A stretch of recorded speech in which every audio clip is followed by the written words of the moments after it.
ভক্তবৃন্দ, কনিষ্ঠ ভক্তবৃন্দ, সকলের শিরা আতুল চরণে আমার বিনম্র প্রণতি। বাঞ্ছা কল্পতরুভ্যশ্চ কৃপা সিন্ধু ভগিবচ পতিতানাং পাবনেভ্যয় বৈষ্ণবেভ্যয় নমঃ।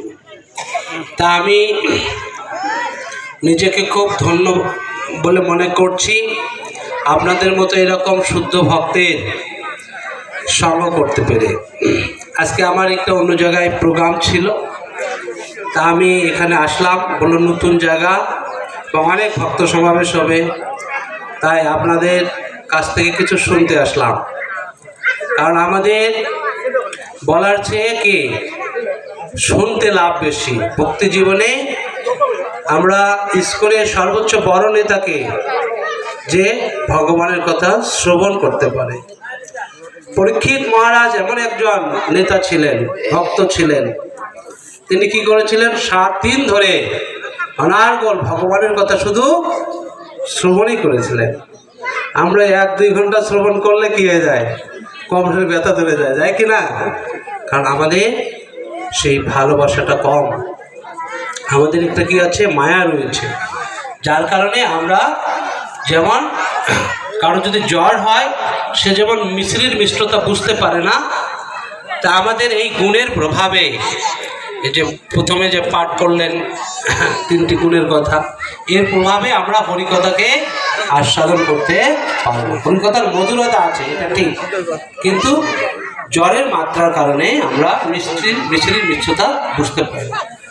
তা আপনারা এখানে আমি দেখেছি যে আপনারা অনেক ভালো শ্রোতা এবং আপনারা ভগবানকে অনেক ভালোবাসেন। আর ভালোবাসার মানুষের কথা না কেউ শোনা যায়, যায় কি না? যায় না? যদি কারো ভালোবাসার মানুষ হয়, যদি ফোনে কথা বলতে ধরে, তা কি ব্যালেন্স শেষ হয়ে যায়, কিন্তু সময় চলে যায়। কি মনে হয়? মানে এখনই শুরু করলাম না? ঠিক ভগবানের ভক্তরা ভগবানকে এমনভাবে ভালোবাসে, তাই প্রভু বলতেছে বলে আধা ঘন্টা বলা হয়ে যাচ্ছে, তা মনে হচ্ছে না এখনই ধরলাম বুঝি।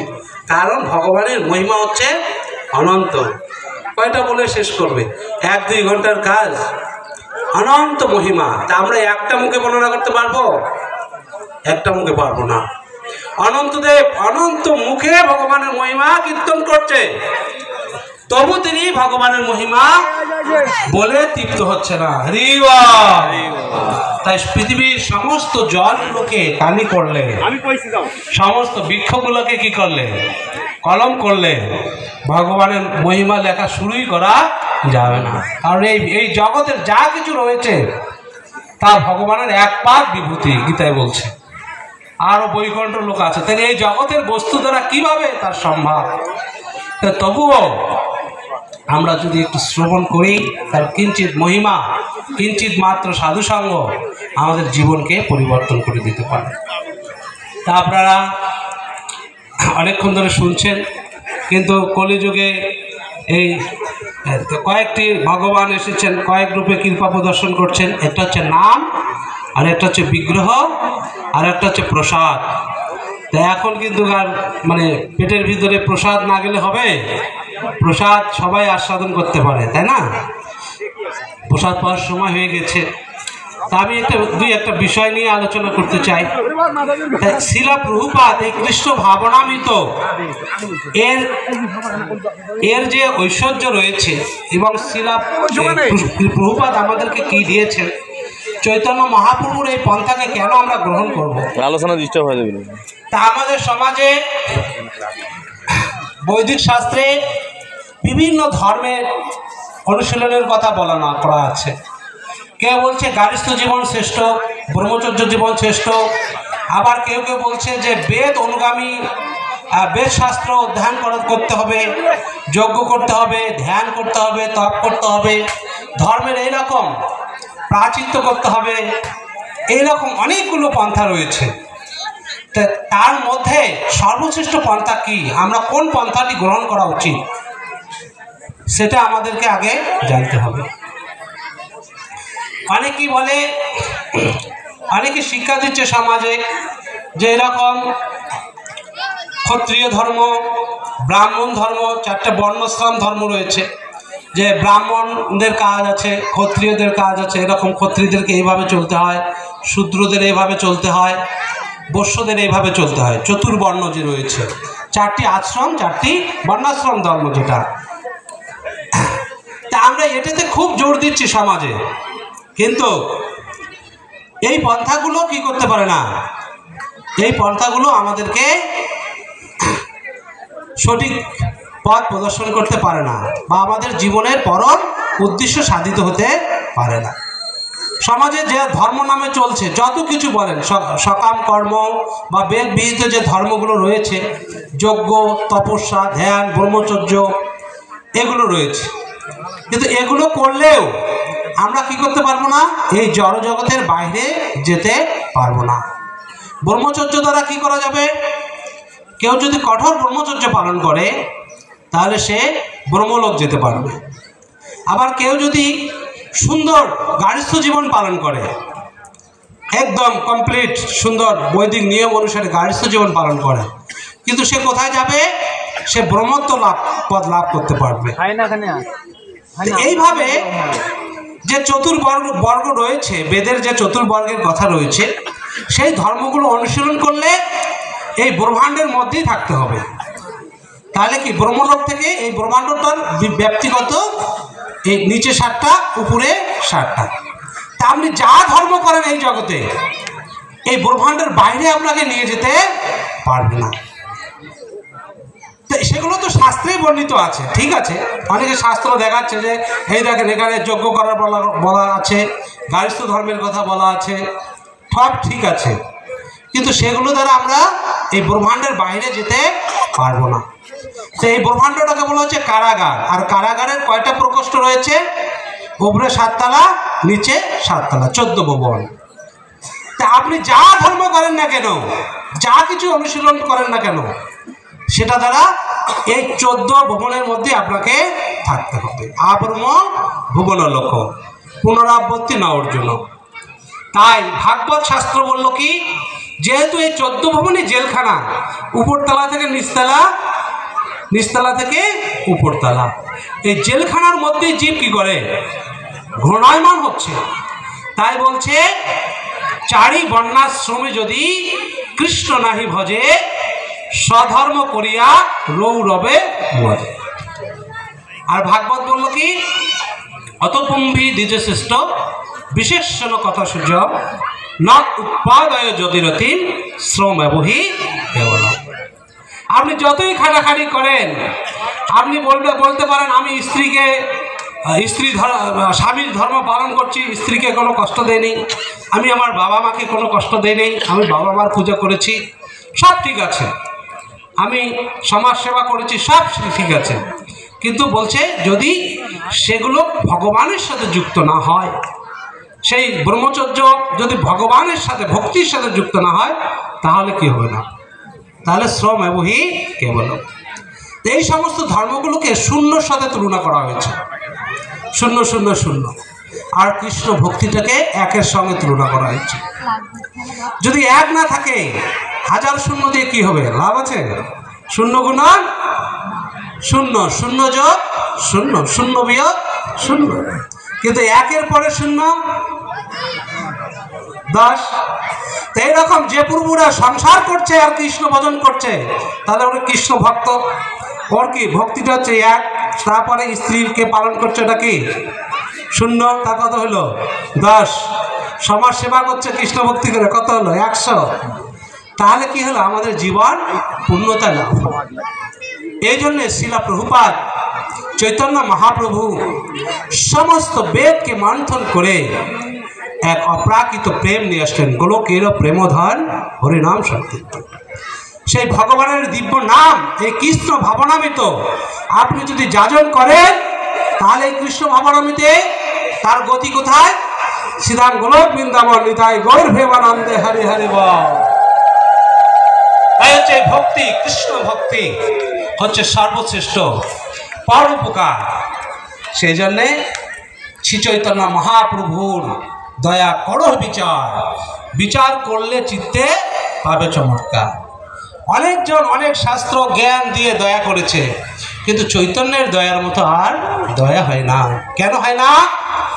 এর দয়া এমনই, কেউ যদি এই হরিনাম করে সে সমস্ত এই ব্রহ্মাণ্ড ভেদ করে সে এই ব্রহ্মাণ্ড শুধু না, সেই ভগবত ধামের অনেক প্রকোষ্ঠ রয়েছে, বৈকুণ্ঠ, যেটাতে বিষ্ণু ভক্তি দ্বারা পাওয়া যায়।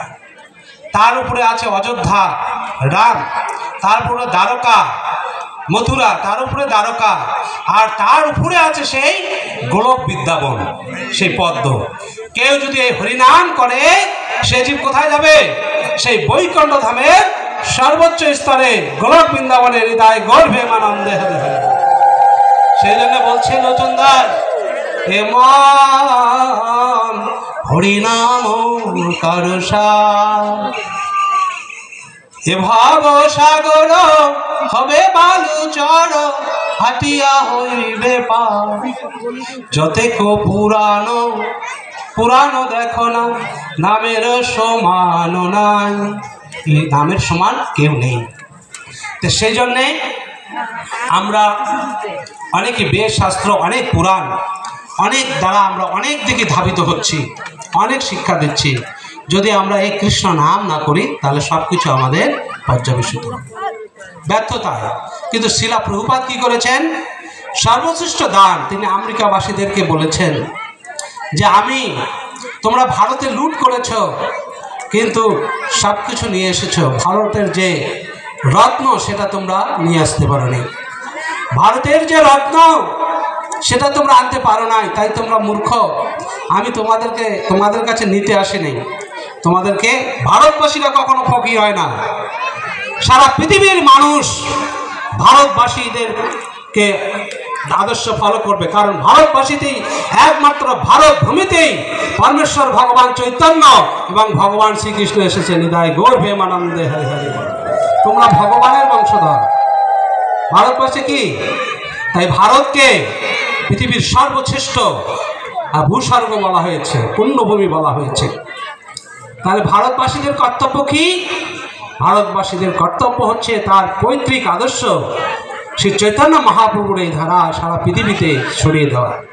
শিলা প্রভুপাদ বলছে, আমি ভিক্ষা করতে আসিনি। ভারতীয়রা ভিক্ষা করে না, কারণ ভারতে তারা সবচেয়ে বড় ধনী, কারণ ভারতে কি রয়েছে? কৃষ্ণ প্রেম রয়েছে। আর যে কৃষ্ণ প্রেম দ্বারা কৃষ্ণকে বশ করা যায়। আর এই কৃষ্ণ এই ব্রহ্মাণ্ডের মালিক, ব্রহ্মাণ্ডের মালিক যার দাস, যার বশ, তারা কি গরিব হয়? হ্যাঁ, তাহলে ভারতবাসীরা কি গরিব? তাহলে আমরা কি? তাই বলছে চৈতন্য মহাপ্রভু বলছে, ভারত ভূমিতে জন্ম হইল যাহার, জীবন সার্থক করি করো পরোপকার। তো এই জন্যে এই চৈতন্যচন্দ্রের কৃপা, তা আমাদের সবাইকে কি করতে হবে? হরিনাম করতে হবে। হয়তো বলতে পারেন হরিনাম করলেই কি উদ্ধার হওয়া যাবে, এর কোনো প্রমাণ আছে? তাই লোচন দাস বলছেন, হ্যাঁ, এই যে একটু আগে কীর্তন গাইছে না, তার সাক্ষী জগায় আর মাধায়, বলছে হরিনাম করলে যে মুক্ত হওয়া যায়, এর কোনো প্রমাণ আছে? তো প্রমাণ দিয়েছে। কি প্রমাণ? তার সাক্ষী জগায় আর মাধায়। তো জগাই মাধায় কোন দিন যজ্ঞ করছে? না গঙ্গা স্নান করছে? নাকি ওই ধ্যান করছে কোনোদিন? কিন্তু তাদের পাপ কত ছিল? কত পাপ ছিল? চিত্রগুপ্ত লিখতে লিখতে তার খাতা শেষ, কালি শেষ, আর লেখা যাচ্ছে না। আর তারা কিরকম করে পাপ করতো? আপনারা, তারা ভাগবত গীতা শাস্ত্র পড়তো, কি বলে দেখো তো কি কি পাপের কথা আছে। তারা দেখে দেখে সেগুলো পাপ করত। আর যে তারা চৈতন্য মহাপ্রভুর সঙ্গে কৃষ্ণ নাম করেছে, হরে কৃষ্ণ কৃষ্ণ কৃষ্ণ হরে হরে, হরে রাম রাম। যে কৃষ্ণ নাম করেছে, আর কি হয়ে গেছে? সমস্ত পাপ কি হয়ে গেছে? ডিলাইট হয়ে গেছে, একদম ফ্রেশ। তাহলে এটার কি আরো প্রমাণ লাগবে? তা আপনারা কি জগাই মাদের সে পাপী? যদিও মহাজন বলছে যে জগাই মাদের সে আমি পাপী, হে প্রভু পতিত পাবন। কিন্তু দেখেন এটা প্রমাণিত হরিনাম। তাই আমি বলবো যারা এখনো হরিনাম নেননি তারা হরিনাম নেবেন। ভাগবতমে দেখেন এই নামের মাহাত্ম্য বলা হয়েছে কিরকম। অজামিন উপাখ্যানে তার আগে সুখদেব গোস্বামী আর পরীক্ষিত মহারাজ বলছে, হে গুরুদেব এই ব্রহ্মাণ্ডের গঠন বলুন, এই ব্রহ্মাণ্ডে কোথায় কি রয়েছে? স্বর্গের কথা বলছে, সব কথা বলছে। বলার পর নরকের বর্ণনা করছে। আর 28টা নরকের বর্ণনা করছে। সুখদেব গোস্বামী পরীক্ষিত মহারাজ বলছে, হে গুরুদেব আপনি স্টপ। আর আমি বলছে আরো অনেক অসংখ্য নরক আছে, শুনবা এই পাপের এই নরক। তখন পরীক্ষিত মহারাজ বলছে, হে গুরুদেব আমি আর নরকের কথা শুনতে চাচ্ছি। যে কষ্টের কথা আপনি বললেন, এই কলিজীবের লোক তো এগুলো সচরাচর করতেছে, সবাই নরকে যাবে আর এত কষ্ট পাবে, আপনি তাড়াতাড়ি আমাকে এ থেকে উত্তরণের পথ কি সেটা বলুন, আমি আর এই নরকের কথা শুনতে চাচ্ছি না। বলছে তাহলে বলছে জ্ঞান জ্ঞান অনুশীলন করো, ধ্যানের অনুশীলন করো, প্রাচিত্য করো। একটার পর একটা পরীক্ষিত মহারাজকে বলছে। পরীক্ষিত মহারাজ বলছে এটা আমার পছন্দ হচ্ছে না, আপনি যে পন্থাগুলো বললেন, বেদের যে পন্থাগুলো বলছেন সেই সব পন্থা আমার একটা মনে লাগছে না, এগুলো দ্বারা মানুষ উদ্ধার হতে পারবে না। এর চেয়ে কোনো ভালো উত্তম কোনো পন্থা আছে নাকি সেটা বলুন। বলছে দান। ওই কলিযুগের মানুষ দানও করবে না, দান করার তাদের সামর্থ্যই নেই, ধ্যান করার সামর্থ্য নেই, জ্ঞান চর্চার তো সামর্থ্যই নেই। জ্ঞান কি, জ্ঞানের অনুশীলন করবে? কালকে কি দিয়ে খাচ্ছেন বললে কি করবেন না? আছে কালকে কি দিয়ে খাচ্ছেন বলতে পারবেন? কাল কি দিয়ে গেছেন ভুলে গেছে, তাই না? তাহলে কি করে জ্ঞান, ভগবানের জ্ঞান, এই জড়জ্ঞানই লাভ করতে পারছে না। সব কিছু এখন ক্যালকুলেটর দিয়ে যোগ করে, 2 আর 2 কত হয় তা ক্যালকুলেটর দিয়ে যোগ করে, 2 যোগ 2। ওই ভাই 5 টাকার খরচ করলেও ক্যালকুলেটর মারে, মানে মস্তিষ্ক হয়ে গেছে কি, হ্যাঁ সব কিছু মেমোরি, যন্ত্র মন্ত্র হয়ে গেছে, যন্ত্রের মধ্যে চলে গেছে। এটা উত্তম পন্থা নয়। গুরুদেব উত্তম পন্থা বলুন। তখন উত্তম পন্থা বলছে যে ভগবানের নাম, কেউ যদি ভগবানের নাম করে তার সমস্ত প্রাচিত্যের কথা বলছে, যে প্রাচিত্য তো কঠিন পন্থা। কি এক সম্রাট কুলশেখর, তার কি ছিল প্রাচিত্য? এই গুরুকে প্রণাম করেছে আর একটা মাসি এসে পড়ছে, তো কুলশেখর কি করছে, মাসিটার কারণে হাতটা লাগিয়ে দিছে আর গুরুদেবের প্রণাম করছে, সেই মাটি পড়ে গেছে। গুরুদেব মনে করলো কিরে বেদব হয়ে আছে আমার, এ কি রকম সম্রাট কুলশেখর এই গুরুর চরণধুলিকে ফেলে দিল হাত দিয়ে।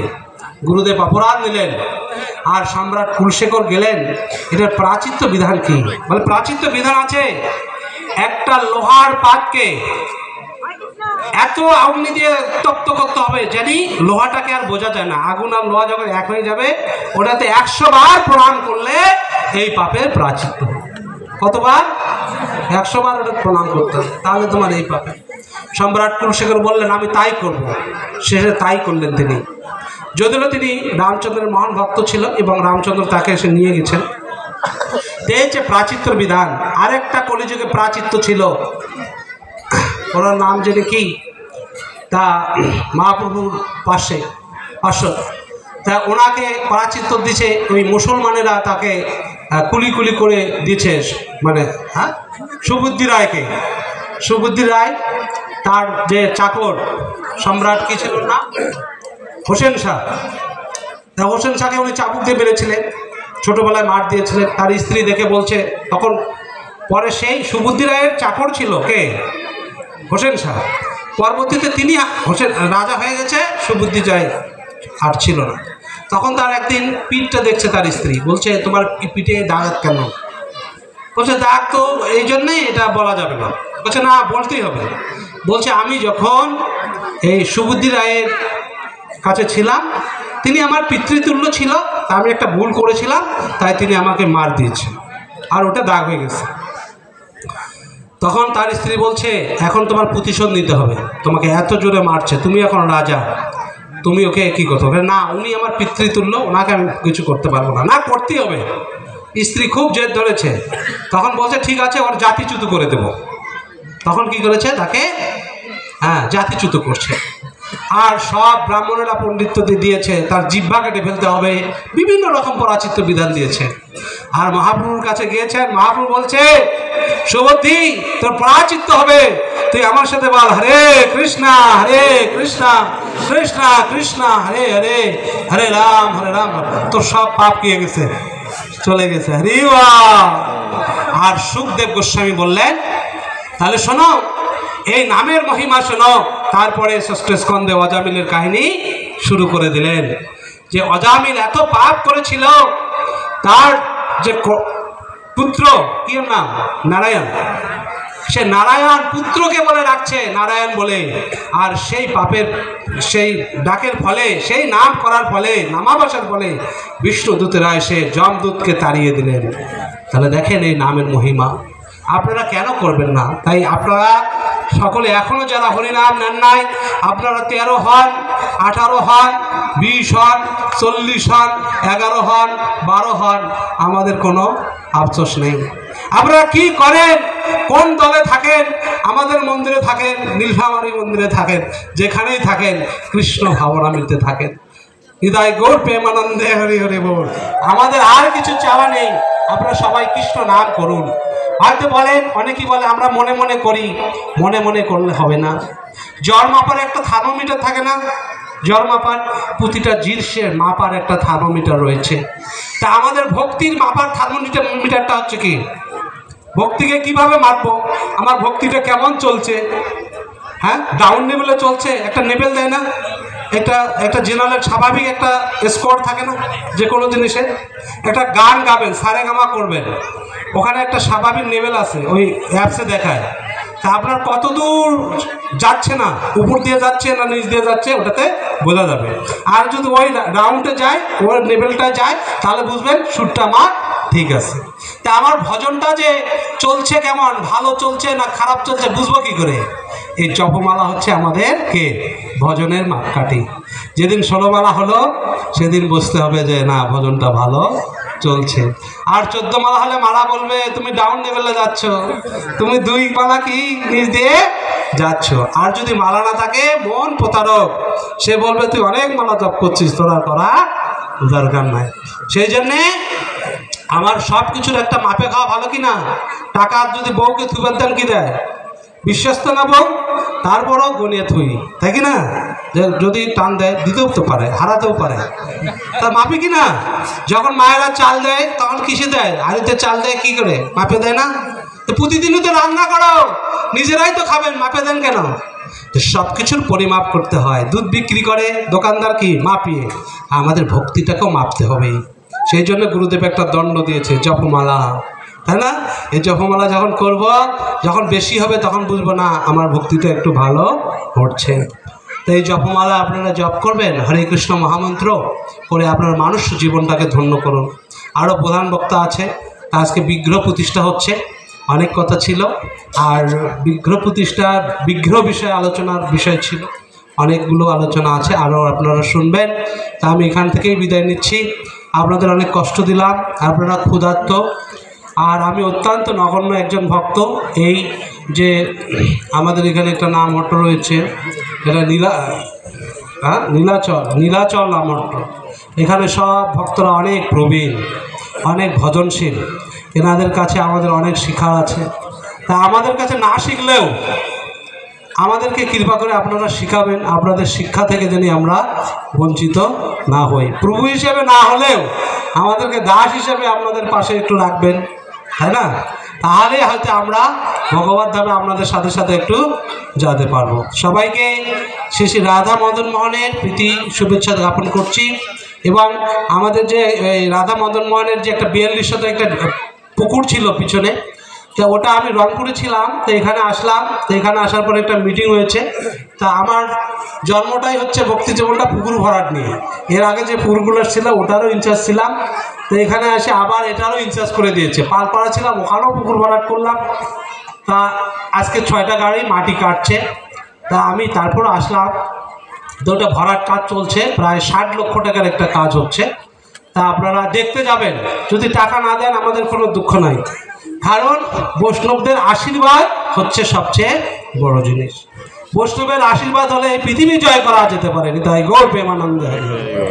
আর বৈষ্ণবরা যদি আশীর্বাদ না দেয়, সারাদিন আমাদের ওখানে মহারাজ এসেছিলেন, বিনয় স্বামী মহারাজ, তিনি বলছেন যারা ভগবানকে ভালোবাসে তারা ভক্ত নয়, যারা ভগবানের সেবা করে তারা ভক্ত নয়। ভক্ত কারা? যারা ভক্তকে ভালোবাসে, ভক্তকে পূজা করে, ভক্তকে সম্মান করে, তারাই হচ্ছে ভগবানের ভক্ত। নিতাই গৌর প্রেমানন্দে হরি। আর বৈষ্ণব কবি বললেন তাদেরও চরণ সেবী ভক্ত শনে বাস। জনমে জনমে হয় এই অভিলাষ। এই ভক্ত সঙ্গে যখন আমরা থাকবো তখন যদি এরকম মানসিকতা নিয়ে যাই, আমি সর্বোচ্চ নগণ্য ভক্ত, আমাকে সর্বোচ্চ অসম্মানটা আমার জন্যই থাকবে। হ্যাঁ, তো এইভাবে যদি আমি সাধু সঙ্গ করতে পারি, ভক্ত সঙ্গে আপনাদের কাছে থাকতে পারি, দাস হয়ে আমার প্রভুত্ব ভাবটি যিনি, আমার অনেক প্রভুত্ব অহংকার রয়েছে, সেগুলো আপনাদের চরণ ধুলি দিয়ে আমাকে শুদ্ধ করবেন, এই আশাবাদ ব্যক্ত করছি। ধন্যবাদ। হরে কৃষ্ণ কৃষ্ণ কৃষ্ণ হরে হরে, হরে রাম রাম রাম হরে হরে। জয় শিলা প্রভুপাদ কি।